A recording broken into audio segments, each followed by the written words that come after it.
కాకపోతే ఏంటంటే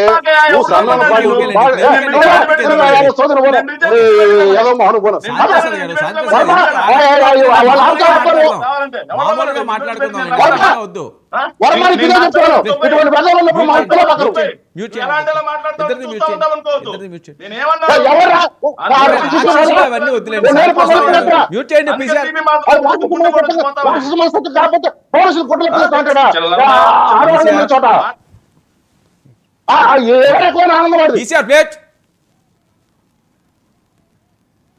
శాంతిప్రసాద్ గారు అలా పర్సనల్గా దయచేసి వద్దు. రాక్షసులు ఇవన్నీ వద్దులేండి. ఇప్పుడు దాకా సజావుగా సాగుతుంది కదా. మీరు చెప్పేదన్నీ ఆయన అబ్జెక్షన్ చేయలేదు, ఎందుకు పర్సనల్గా మళ్ళీ దానికోసం డిస్కషన్? బాలకోటి గారు రెస్పాండ్. జగన్మోహన్ గారి ట్వీట్లో ఆంతర్యం ఏంటి? ఆయన హెలికాప్టర్ ఎవరు ధ్వంసం చేశారు, అది కూడా పెద్ద ఎత్తున చర్చ అవుతుంది.